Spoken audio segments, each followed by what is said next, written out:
Assignment? Eh di ba bakasyon na? Walang ganun sa school namin. Aba?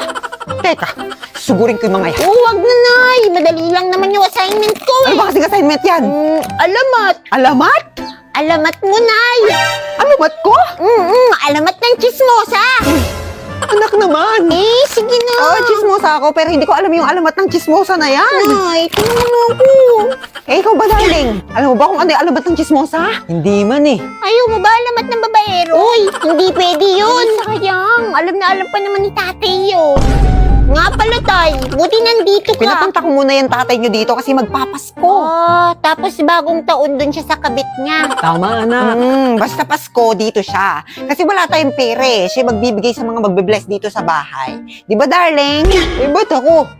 Wala rin akong pere. Ay, bahala ka. Ibenta mo yung mga manok mo para magkapera ka.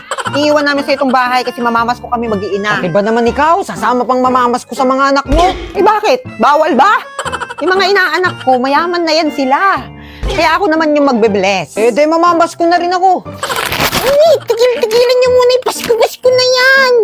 Walang magpapasko sa pamilyan to hanggat hindi gawa yung assignment ko. Ano na ulit yung assignment mo na? Alamat ng ulyanin, Nay. Che! Alamat nga ng chismosa. O halika, puntahan natin si Turing.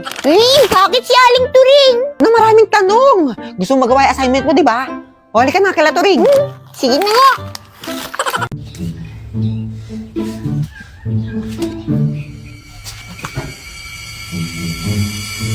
Ang ganda-ganda ng araw ngayon. Parang sarap maglaro. Aling Turing? Nay, si Aling Turing patay na ata. Patay? Saan? Turing! Bebeng, tawagin mo si Kapitan! Ha? Bakit si Kapitan? Basta tawagin mo si Kapitan! O sige. Punta raw po kayo sa bahay. Sabi ni nanay may problema po kasi. Ako bata, marami pa akong dapat unahin, ha? Busy pa ako, tumawag ka lang ng ibang kagawad dyan. Ala? Si Aling Turing kasi. Turing? Paano si Turing? Ala, ang bilis naman niya. Nanay niya ba si Aling Turing? Teka, Marcy, tayo may ulo mo. Turing, okay ka lang ba? Paano ka ba? Ano ba nangyari? Dahil yata to sa pagod, Mars.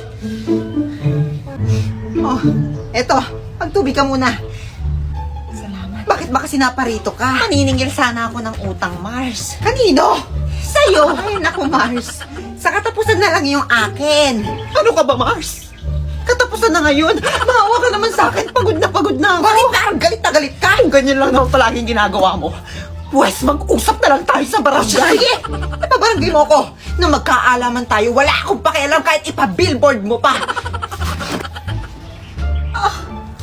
Nanay, nandyan na si Kapitan. Pwede na ba ako umalis? Bala ka dyan. My only sweetheart. Talaga? My only sweetheart? Ano yon? Teka, Mars, magpapaliwanag ka. You don't have a right to explain.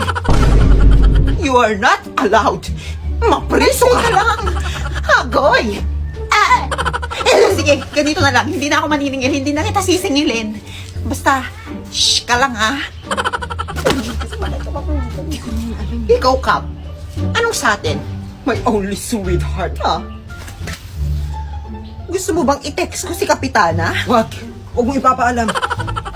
Ito, Saan galing to? nakuha ko yung sa link na nasa bio ko. Pwede kang manalo dun. Ah, okay. Pero... Kapitana!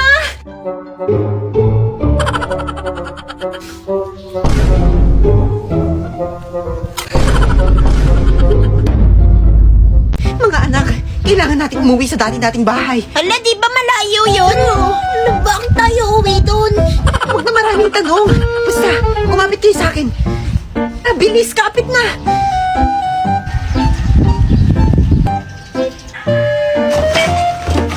Wala dapat makaalam nito. No! Ano yun? Nay, paano mo nagawa yun? Isa akong diwata.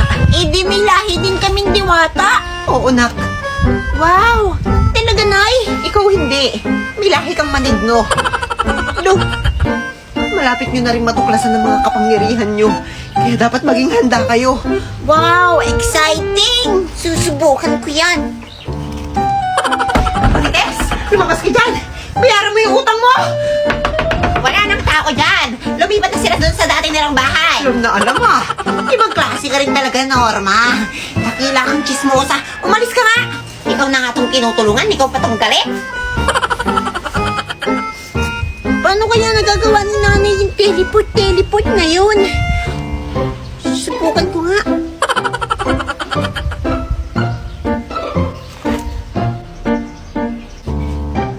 Ay! Oh! Nagawa ko!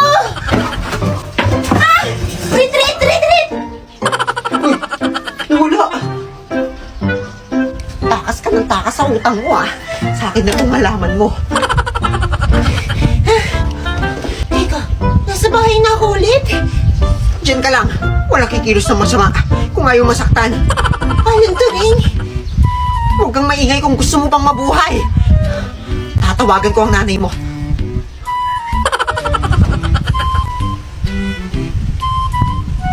Hoy, Marites! Hawak ko ngayon ng anak mo.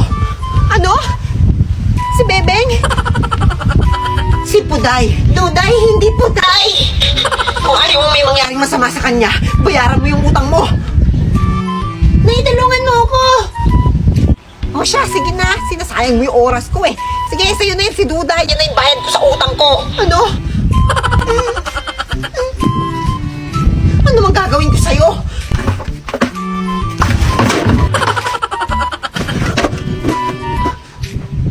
Kumusta mga chong? Mabiyahe na naman tayo ngayon para sa isa na namang rehearsal. Bakit kasi hindi pa na-invento ang pagtiteleport? Eh di sana mabilis na lang ako makapunta. Muntik pang inabot ng 3 buwan yung paghihintay ko sa gym. Why si OA? Hindi pa man nag-uumpisa yung practice, parang pagod na yung mukha ko. Sobrang saya ko kasi nakatawid ako mag-isa. Pero medyo naligaw lang ako kasi hindi ko alam kung saan ako pupunta. Sa Santo Cristo Church kami magpa-practice ngayon. Kaya nung may nakita kong cross, siguro yun na yung simbahan. Kaya dali-dali na akong pumunta habang nakasalubong ko itong mga pusa na to. Nagpabili nga pala ako ng burger sa bestie ko. Kasi panigurado, gutom na naman ako pagdating. Hindi ko na nga sana babayaran. Kaso nakonsensya ako kasi nasa simbahan kami. Malapit-lapit lang naman yung nilakad ko pero medyo nauhaw ako doon. Kaya uminom muna ako bago kumain. Malaki naman yung burger kaya paniguradong mabubusog ako. Medyo nahiya nga akong kumain sa loob kaya lumabas na lang rin ako. At doon ko na inubos yung pagkain ko. At dito, nag-start na nga yung rehearsal namin. Mag-vocalization muna kami bago kumanta ng bongga. Ang bilis ng panahon, no? Mag-aapat na buwan na pala ako nasa koral. At sa tingin ko, nag-improve naman ako sa pagkanta. Kaya worth it ang pagod. Kahit na naghihintay na lang ako ng bus tuwing rehearsal. Bahala na siguro kung hanggang saan ako aabot. Tapos na nga rehearsal namin dito kaya after mag-pray, nagayos na kami ng upuan. At nagpaalam na kami sa isa't isa. Uwian na! Kasama ko nga ang 2 nonchalant kong besties. Maglalakad kaming 3 papuntang metro. Mainam naman na may kasama akong maglakad ngayong pauwi. At sure naman ako na hindi na ako maliligaw kasi diretso lang naman yung daan. Mahina kasi ako sa mga direction. Pero eto, may palatandaan naman na nasa metro na kami. Malapit ito sa McDo. Kaya walang kaligaw. Nagmotor na yung 2 kong kasama. At ako naman, sinusubukan na naman yung bago kong skill. Ang tumawid mag-isa sa kalsada. Nakakatakot kasi tsaka nakakayang magharang ng mga sasakyang dumadaan. Kaya buti na lang walang masyadong sasakyan na dumadaan ngayon. Maglalakad pa pala ako hanggang dun sa burgeran. At dito ako maghihintay ng sasakyan. Mami, nagugutom na po ako. Oh, talaga ba anak? Oh, sige. Ito, 50 oh. Bili ka muna ng pagkain dun, ha? Lah, pira! Yay! Magsasaing pa si Mami. Utuk-utuk-utuk-utuk. Cute naman ang baby. Mami, nagugutom na rin ako. Pahingi ako ng pera. Ano? Ano tingin mo sa akin, Tutoy? Umiiri ako ng pera, ha? Paano ka naman di gugutumin? Eh, panay ka lang naman cellphone. Umaga, cellphone. Tanghali, cellphone. Gabi, cellphone. Nagugutom ka kasi kaka-cellphone mo yan. Ay, nako, kasalanan mo to talaga cellphone. Lahat talaga kasalanan mo talaga cellphone. Cellphone talaga may kasalanan.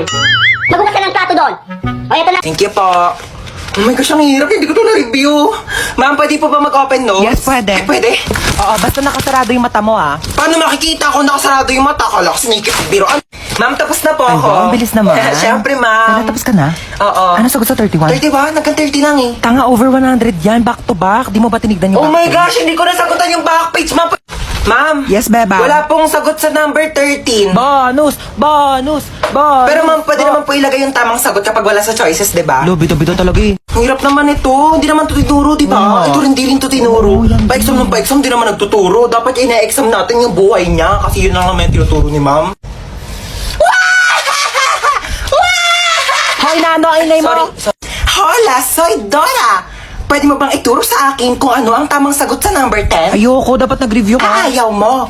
Backpack. Meron akong baril at kutsilyo sa aking backpack. Magpapakopya ka ba o hindi? Nay, nakita kita sa mall, kasama mo si Allen Chelsea. Nagbibili kayo ng damit na BTS, tumbler ng BTS, tas manikang BTS. Ikaw BTS fan ka Hindi ako yon. Saka hindi ako BTS fan. Sos, tatanggi pa, kaya pala BTS meal lagi ang ulam natin tuwing gabi. Nagkataon lang yon. Nagkataon. Ay, Nay, alam mo ba yung kanta na I'll be there whenever you want me? Favorite ko po kasi yun eh. Oh, alam ko yan. Favorite na favorite ko yan. I'll be there whenever you want me. I need somebody, lalaban pa ang army. If do you think matatalo nyo kami? Hindi nga BTS fan.